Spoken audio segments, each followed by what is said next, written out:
Hello students, रैखिक programming linear programming के topic को आगे बढ़ाते हुए इस वीडियो लेक्चर में हम रैखिक प्रोग्रामिंग की समस्या के हल के लिए हम ग्राफ विधि ग्राफिकल सॉल्यूशन की चर्चा करेंगे। विद्यार्थियों, हमने पिछले वीडियो लेक्चर में रैखिक प्रोग्रामिंग कहाँ प्रयोग में लाया जाता है, कब प्रयोग में लाया जाता है, रैखिक प्रोग्रामिंग विधि के क्या मुख्य तत्व हैं, फीचर्स हैं, हमने इनका अध्ययन किया था और हमने एक टेबल में दी गई प्रॉब्लम को रैखिक प्रोग्रामिंग समस्या के रूप में उसको बनाना सीखा था, रैखिक प्रोग्रामिंग प्रॉब्लम फॉर्मुलेट करना सीखा था। इसमें हम जो रैखिक प्रोग्रामिंग समस्या है उसको हम ग्राफ विधि से हल करना सीखेंगे। हमने रैखिक प्रोग्रामिंग समस्या में देखा था कि हमें एक लक्ष्य फलन दिया हुआ होता है और इसके साथ साथ संरचनात्मक प्रतिबंध दिए हुए होते हैं और अऋणात्मकता बंधन नॉन नेगेटिविटी कॉन्स्ट्रेंट्स दिए हुए होते हैं। तो विद्यार्थियों, ग्राफ विधि में हल निकालने के लिए सबसे पहले जो प्रतिबंध हैं, असमानता प्रतिबंध हैं, उनको हम समानताएं यानी इक्वलिटीज मानकर हम संभावित हलों का बहुभुज पॉलीगन ऑफ फिजिबल सॉल्यूशन हम बनाते हैं और इस बहुभुज का कोई कोना यानी कोई कॉर्नर या वर्टेक्स प्राय समस्या का हल होता है और इसको हम या तो टेबल में गणना करके निकाल सकते हैं या एक ढाल की रेखा स्लोप लाइन खींचकर हम उसे निकाल सकते हैं। विद्यार्थियों, ग्राफिक विधि को सीखने के लिए हम एक रैखिक प्रोग्रामिंग समस्या ले लेते हैं। हमारा उदाहरण है यहाँ पर अधिकतम कीजिए, यानी आपको मैक्सिमाइजेशन की प्रॉब्लम सॉल्व करनी है और उसके लिए लक्ष्य फलन दिया हुआ है z equal to 45x plus 55y। Subject to यानी ये स्ट्रक्चरल कॉन्स्टेंट्स हैं। Subject to 6x plus 4y less than और equal to 120, 3x plus 10y is less than 180 और इक्वल टू 180। यहाँ पर आपको दो संरचनात्मक प्रतिबंध दिए हुए हैं और x और y इक्वल टू 0 और ग्रेटर देन 0। ये आपका अऋणात्मकता बंधन है। विद्यार्थियों, संभावित हलों का बहुभुज प्राप्त करने के लिए ये जो दो समीकरण हैं उनको हम ग्राफ पर दिखाएंगे। जो हमारा फिजिबल एरिया ऑफ सॉल्यूशन है उसको प्राप्त करने के लिए हम इन दोनों असमानताओं को ग्राफ पर दिखाएंगे। इनको हम इक्वलिटी में कन्वर्ट करते हैं और हम यहाँ पर ये मान लेते हैं कि जैसे यह पहला जो समीकरण है, पहला समीकरण आपका है कि 6x plus 4y less than equal to 120। इसको हम मान लेते हैं कि 6x plus 4y equal to 20, यानी जिसका मतलब यह है कि यहाँ पर जो दो वेरिएबल हैं x और y, उनमें इस सारी जो मान लीजिए ये प्रोडक्टिव कैपेसिटी है 120 आवर्स किसी एक ऑपरेशन के लिए, तो इस पूरी कैपेसिटी का प्रयोग किया जा रहा है, यानी 6x plus 4y equal to 120। इसी प्रकार हम दूसरी असमानता को भी समानता में या समीकरण में कन्वर्ट करके चलते हैं, जिसका मतलब हम ये मानते हैं कि मान लीजिए ये किसी उत्पादक की समस्या है कि उसे z मान लीजिए प्रॉफिट मैक्सिमाइज करना है और x और y दो वस्तुओं का उत्पादन करना है। उसके पास उस वस्तु को उत्पन्न करने के लिए मान लीजिए वस्तु को दो प्रक्रियाओं में से होकर गुजरना पड़ता है और दोनों प्रक्रियाओं के लिए क्रमशः उसके पास 120 और 180 की कैपेसिटी है। तो इसमें हम ये मान के चल रहे हैं कि उत्पादक इन कैपेसिटीज़ को फुली यूटिलाइज कर रहा है। तो इस प्रकार इनको हम समीकरण के रूप में कन्वर्ट करते हैं। तो पहला समीकरण हमारा हो गया 6x + 4y = 120 और दूसरा समीकरण हो गया 3x + 10y = 180। तो विद्यार्थियों, यहाँ पर हम x और y ग्रेटर देन 0 या इक्वल टू 0 जो अऋणात्मकता बंधन हमें दिया हुआ है, उसका मतलब यह है कि हम ग्राफ पर केवल फर्स्ट क्वाड्रेंट प्रथम खंड का ही हम उपयोग करेंगे, ग्राफ के पहले खाने का ही हम उपयोग करेंगे और ग्राफ के प्रथम खाने में ही x और y जो दो वेरिएबल्स हैं उनकी जो वैल्यू है 0 या 0 से अधिक होगी। इसलिए इन दोनों समीकरण को हम ग्राफ के केवल प्रथम खंड में ही दिखाते हैं। अब विद्यार्थियों, इस पहले समीकरण में यदि हम पहला समीकरण आपका 6x + 4y ये दिया हुआ है, इसमें यदि हम x = 0 रख दें तो y = 30 आएगा और इस प्रकार हमें जो ग्राफ पर जो रेखा बनानी है उसका प्रथम निर्देशांक 0 और 30 प्राप्त हो जाएगा और यदि हम y = 0 रखेंगे तो हमें x = 20 प्राप्त होगा और इसलिए जो रेखा का दूसरा कोऑर्डिनेट है वह 20 और 0 हमें प्राप्त होगा। इसी प्रकार समीकरण 2 में भी x = 0 रखेंगे तो y = 18 आएगा और यदि y = 0 रखेंगे तो x = 60 आएगा। तो इसलिए समीकरण 2 की रेखा के जो निर्देशांक होंगे वह 0 और 18 होंगे और 60 और 0 होंगे।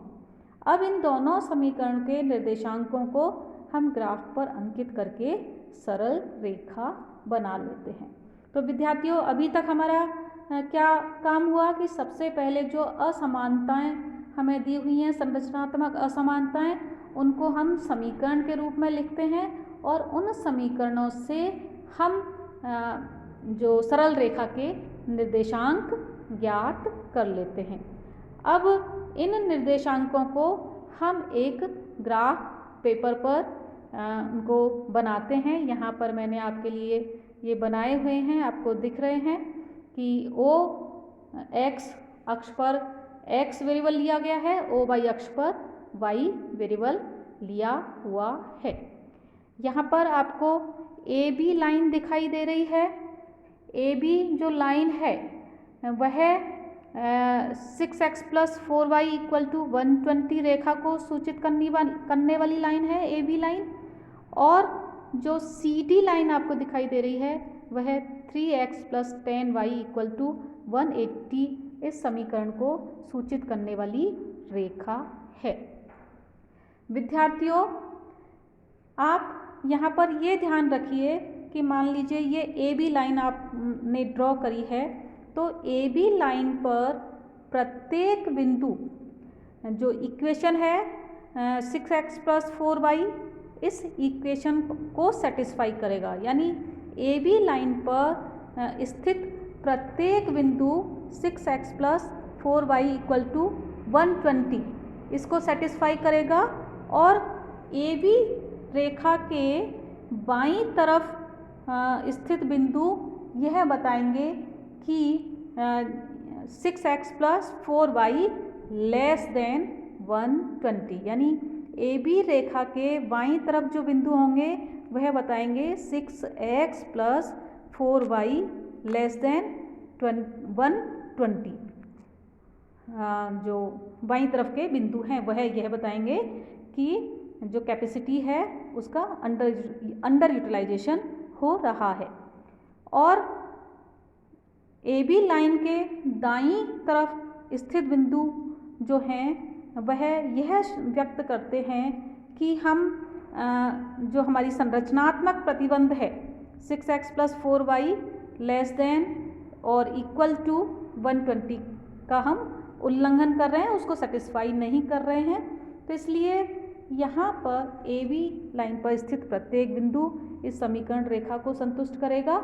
हमारी संरचनात्मक जो समानता हमने यहाँ पर जो बनाई है उसको पूरा करेगा। और उसके बाईं तरफ स्थित बिंदु, लेफ्ट साइड स्थित बिंदु यह शो करेंगे कि 6x plus 4y less then 120, और ए बी रेखा पर स्थित बिंदु 6x plus 4y equal to 120 को सूचित करेंगे। इसी प्रकार हम सी डी रेखा को एक्सप्लेन कर सकते हैं।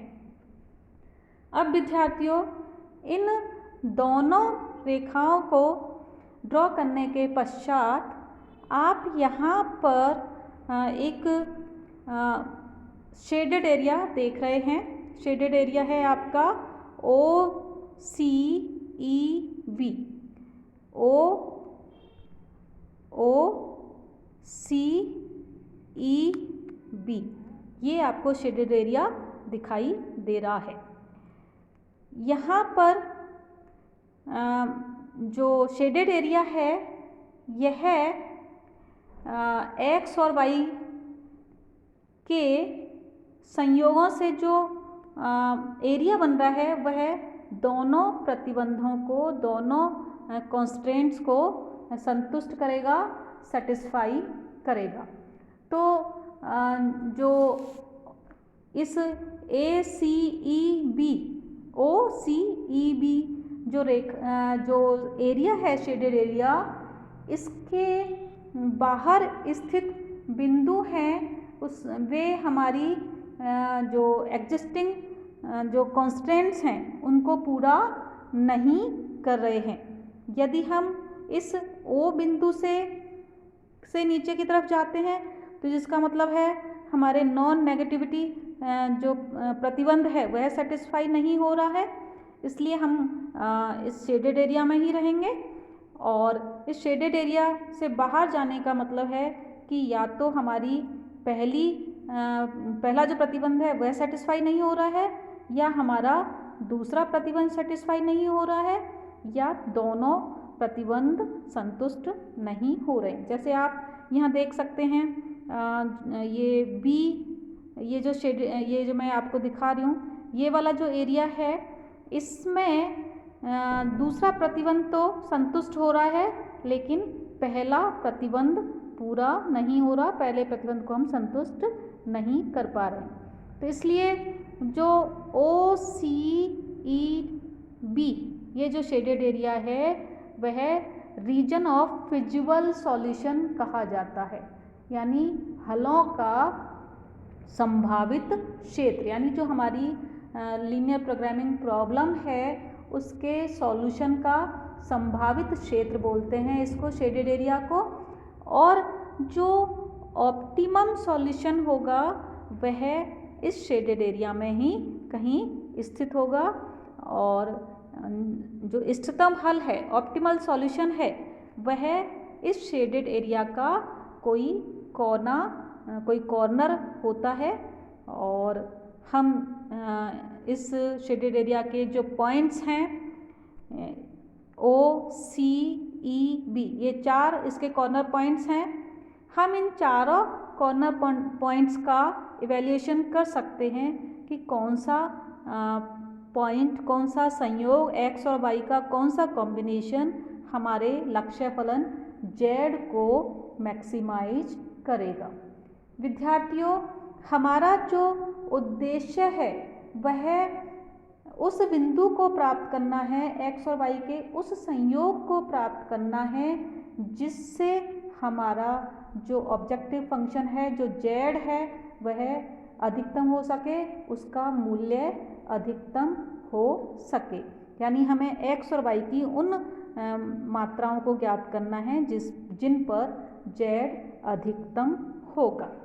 अब इसको या तो हम टेबल में गणना करके इनको देख सकते हैं कि कौन सा बिंदु अधिकतम z वाला बिंदु होगा, या हम इनको एक ढाल की रेखा के द्वारा भी, हम ग्राफिकल मेथड से भी इनको निकाल सकते हैं। तो ये जो पॉइंट्स यहाँ पर आपको कोऑर्डिनेट्स दिए हुए हैं 0, 18, 20, 0 और 0, 0 ये पॉइंट, और ये जो पॉइंट है ई पॉइंट, इसको जब आप ग्राफ पर चित्रित करोगे तो आप इसको लोकेट कर पाओगे कि ई बिंदु पर x कितना होगा और y कितना होगा। और यहाँ पर ये 10 x इक्वल टू 10 और y इक्वल टू 15 ई बिंदु के निर्देशांक हैं। अब हम इनको देख लेते हैं, चारों पॉइंट्स में से कौन सा पॉइंट z को मैक्सिमाइज करेगा। तो यहाँ पर विद्यार्थियों पहला जो पॉइंट है O, वह तो निश्चित रूप से घटिया पॉइंट है, क्योंकि इस पर x और y दोनों की जो मात्रा है वह 0, 0 है, और जिससे z भी 0 होगा, z की वैल्यू भी 0 होगी, इसलिए इस पर हम विचार नहीं करेंगे।